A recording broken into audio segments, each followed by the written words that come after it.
Good morning, guys. Welcome back.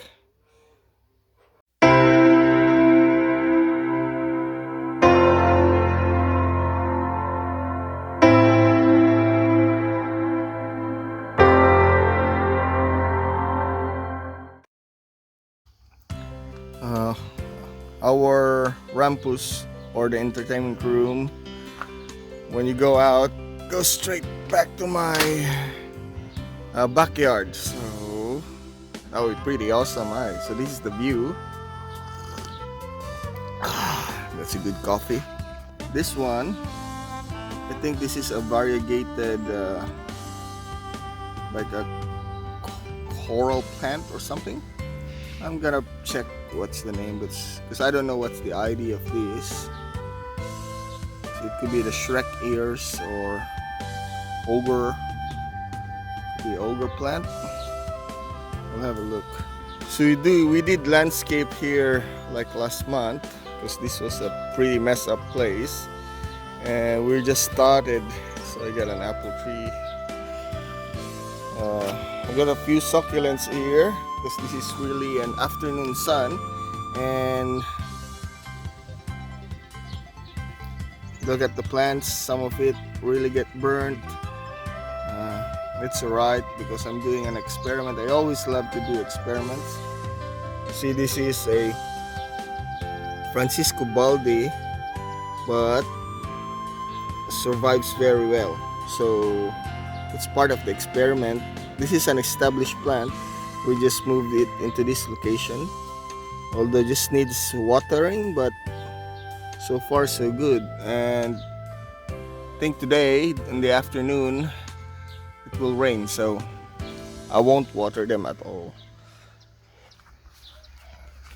So I made this little like pond looking section. So we got a tap in there.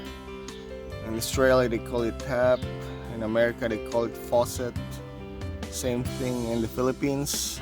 So here in Australia they call this one a tap. So we got a tap in here, and I just want to make it like looking nice. So thought I saw a snake in there. It's just a figurine. Awesome. So I got a few succulents in there, and this one is in the open sun. And one of the very common and a very survivor and strong, hardy plant, the echeveria imbricata, and it's loving it in its spot. So it's growing good, and it's getting babies on the side. The blue chalk or the senecio, pretty doing good in this one. So even the purple delight at the back, and it's colorful. So I'm not pretty sure what's going on in here, but this spot, they love it. So even the blue jelly bean, they really like it here. So see how big, I'll show you how big the imbricata is. So my hands in there, so that's a comparison. So that's a good rosette in there. On the other side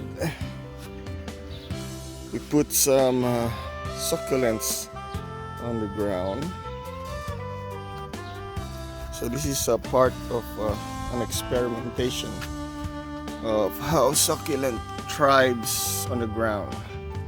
So we just put random succulents in there.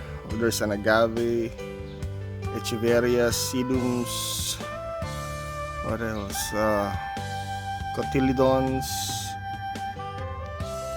So this is a sedum adolphi or adolphi.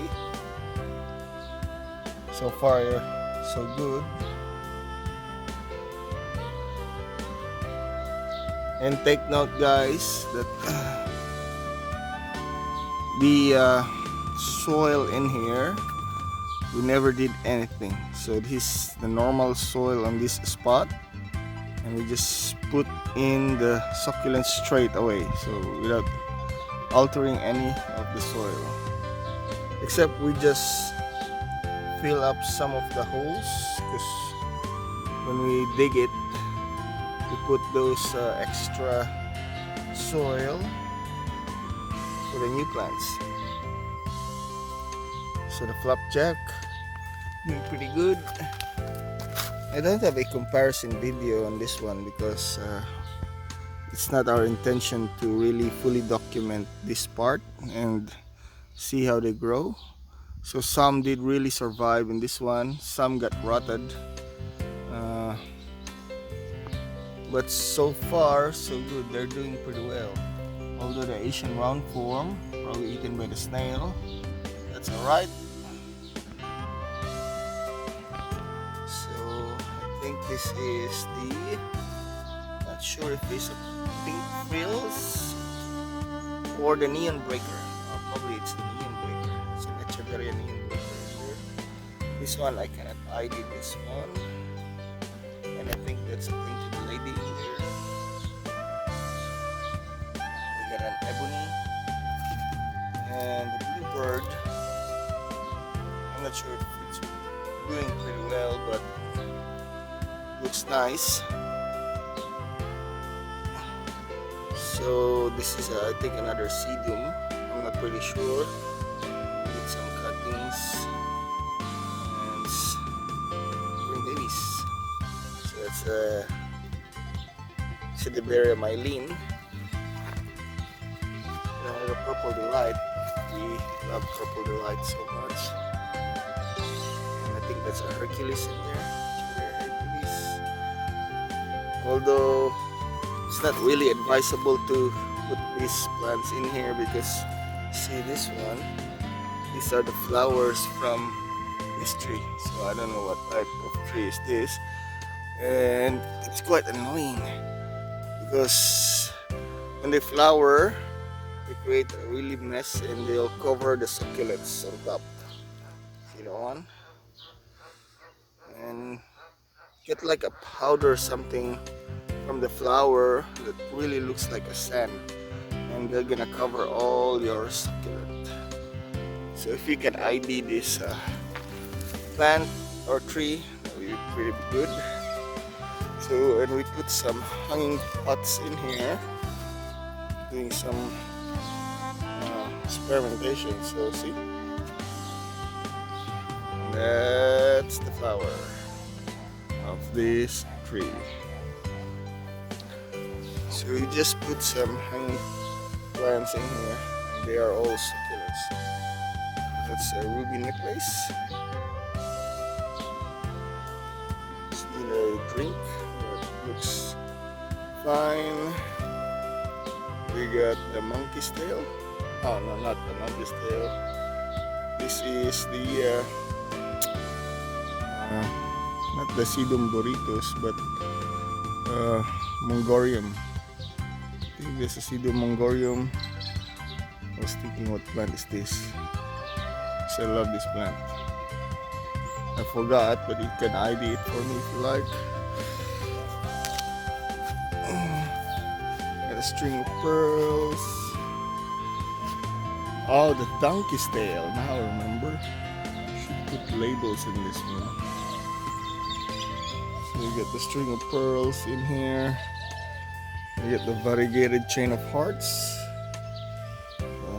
I love this one. This is a really good investment. Bit pricey though for a string, but they are really awesome.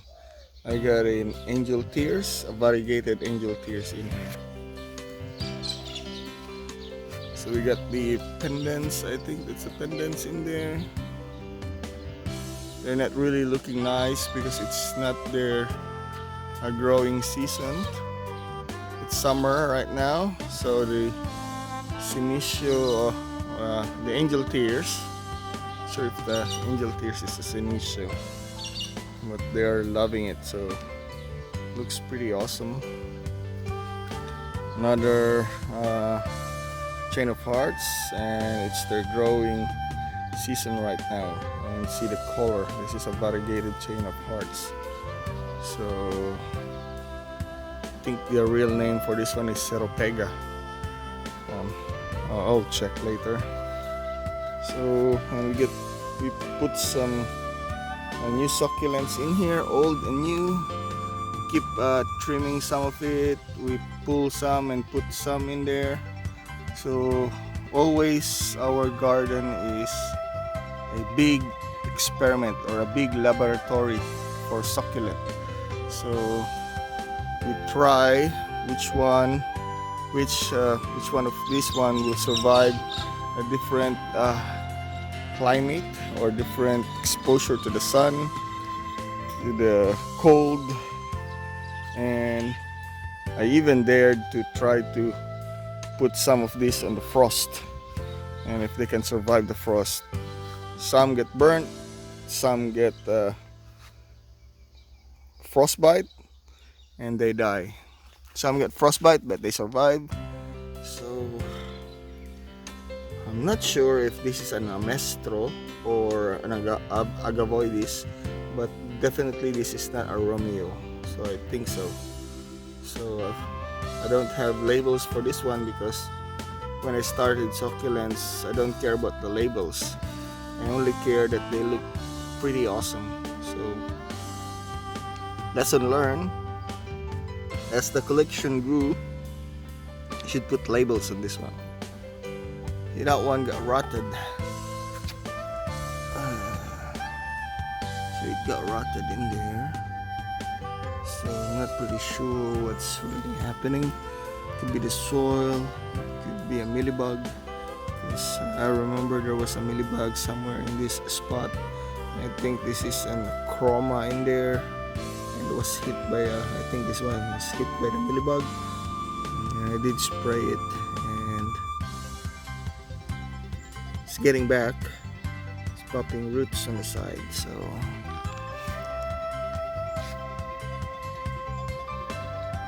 This one looks pretty nice.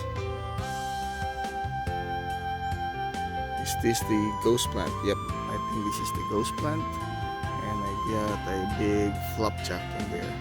There was a really huge echeveria in here. So what we did was we trim it off, head chop, and see, and it's now popping babies. That's a baby already in there. So that's all for now, guys. I hope to see you next time. Bye.